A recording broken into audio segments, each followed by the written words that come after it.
they're trying to bring a new change. They're moving very fast. I was trying to introduce this new genre, Afrofuturism. Mageuzi is sort of a twisted translation, meaning transformers in Swahili. It means to change.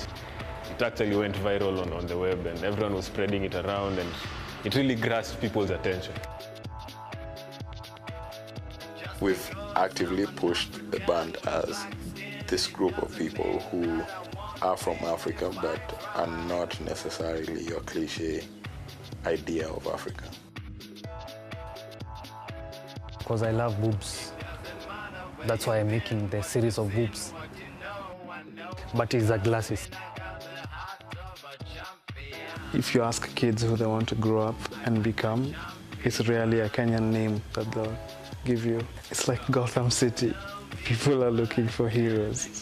That's one theory I had. There's an entire creative class of Africans. And I think by exposing different people and showcasing their talents and what they're doing and what they continue to do, I think we've become proud of ourselves.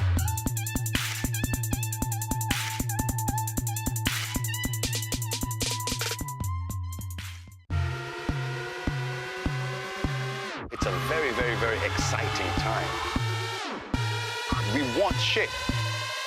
Angola is like this at the moment. Very exciting.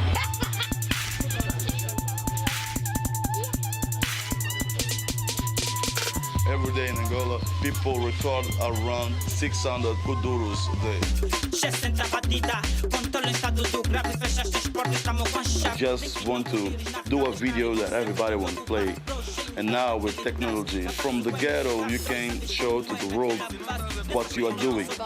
Anteriormente, o kuduro feminino e o kuduro masculino tinham uma grande diferença. Mas agora as mulheres estão a dar muita carga, estão a controlar o mercado do kuduro. We have the best and the worst of Africa. I guess this is what makes us very, very, very tolerant. Titica is the first gay in Angola that assumed herself as a gay and artist. Diretamente do circuito fechado para o mundo, people, aproveitem o DAX. This is what we are seeing, you know, development, our ambition to become a little bit more like you. That's fucked, yeah, but it's what it is.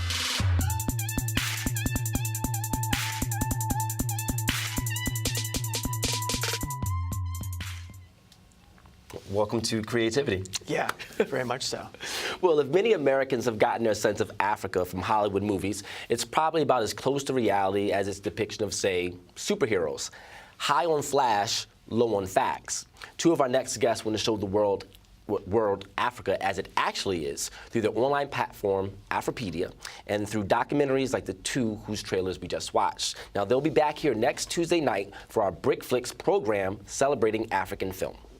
To tell us more about that event and their initiative, we're joined by the two co-founders of Afripedia, both filmmakers in their own right. They are Goitom, thanks for being here, and Senay Berhe. Welcome back to BK Live. And we're also delighted to welcome Mahen Bonetti, the founder and executive director of the African Film Festival in New York, our partner in next week's BRIC FLIX. Thanks very much for coming on. Mahen, let's start with you. Thanks for having us. It's a 26-year-old film festival. Tell us about what it's been and how that's changed over its life. Well, the African Film Festival was launched in 1990 out of a desire to give another perspective and also to have our voices in the conversation. And prior to that, I was searching for a way to insert my voice due to the fact that in the 80s, after being in this country for several years, the most coverage I had seen on Africa was due to the crisis that had taken place in Ethiopia at the time, and which was indeed a reality. But then on the other hand, there's never a backstory. Yes, indeed, people were starving, but why were they starving? Why don't you say there's this sort of political détourné not allowing the food to get to the people who were starving, for example, something that simple. But simultaneously, we had Fela coming through New York. Spike Lee came out with She's Got to Have It. So you had this juxtapositioning of you know, yin and yang happening. And then as well, the demarcation African American became the official name of people of African descent. This was, I think, during the Reagan era in this country. And so it was a really vibrant moment. And everyone was taking part in this discussion. And I felt, but I didn't hear my voice in that discussion. You know, everyone was speaking for me. And indeed, all these things were realities, as I said, but on the other hand, I wanted to show another perspective, you know? And then I discovered this body of work.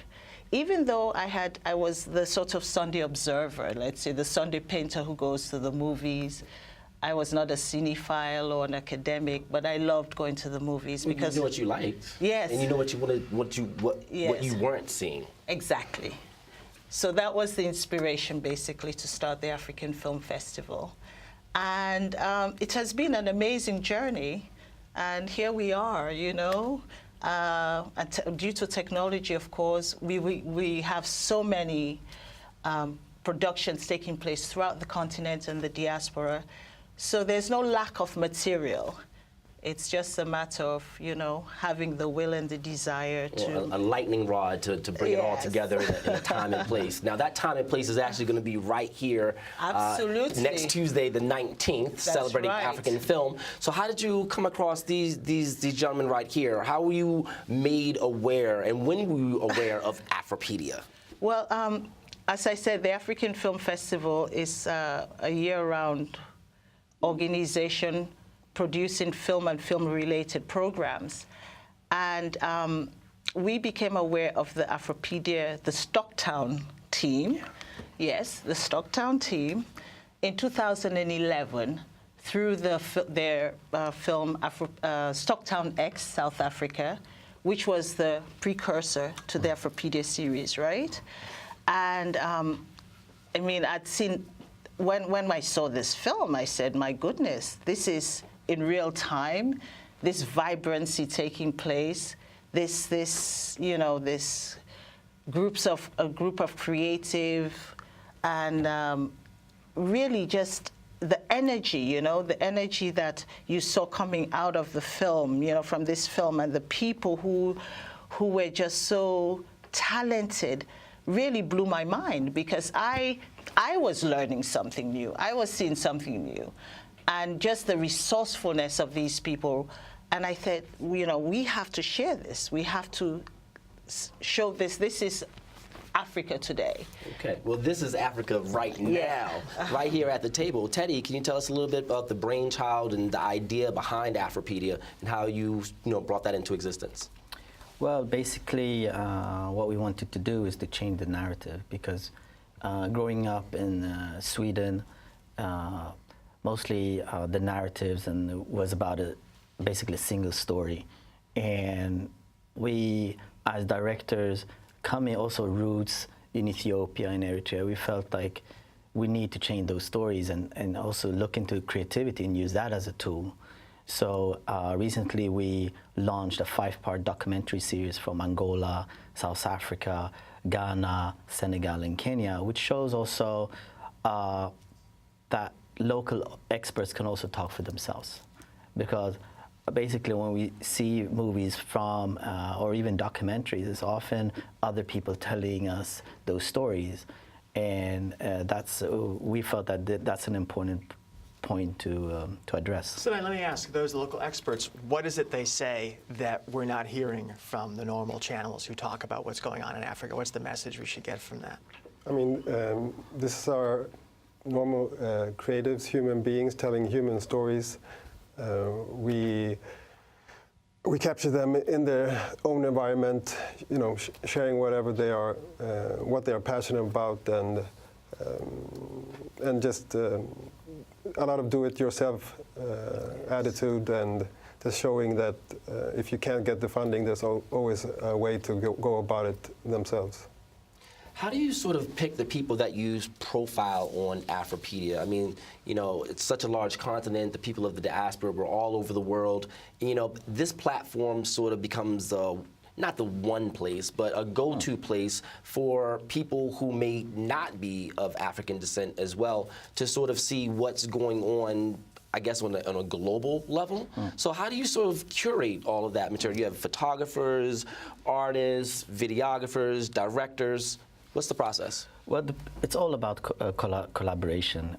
We do a lot of research online, looking to, thanks to social media, also with Instagram, you also get to see more visual works coming out of Africa and also from the creators.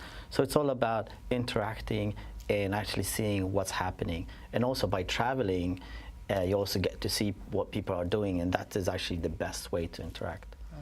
Mahen, I'm curious, we would never talk about European film. We talk about Irish or German and be split up by country and very specific. Obviously, Americans talk about Africa as one thing because we may not necessarily understand that there are different countries there.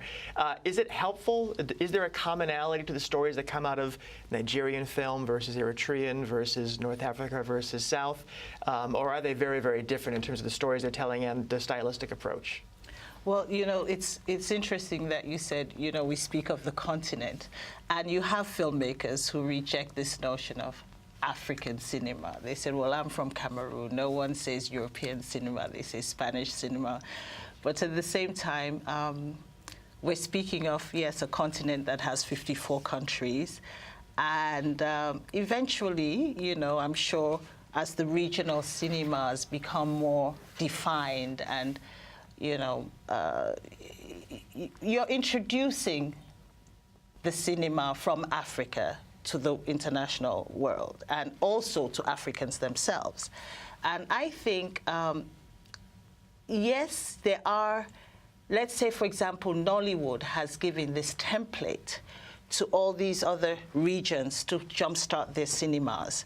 And then, of course, you put your local flavor, your own distinctive, language or visuals that makes it specifically Burundi cinema or Ugandan cinema. But the templates, the stories, of course, yes, there's the common foundation, there's the common chord that, unifies us all because of the culture, because of the space in which we, and because of the historical experiences. Yes. And do we see in the themes of the movies that we'll be seeing next week, or do we see that diversity of opinion and viewpoint? Well, yes, you will see that diversity, but you also see that common chord that fuels this energy and this desire to create and to DIY, as Senay was saying, and also what has happened in Africa in the last few decades is there's been a lot of, internal strife in a lot of these countries, and there's been this fragmentation of the foundation of the family unit. So you have a lot of young people who have come of age who have all they've known is warfare, but at the same time, because of the resourcefulness and having to exist in a space, you become very creative. And what this generational gap has is technology. That is their power. So a lot of, and it's a wonderful thing because I think it's actually more resourceful and better used in our part of the world.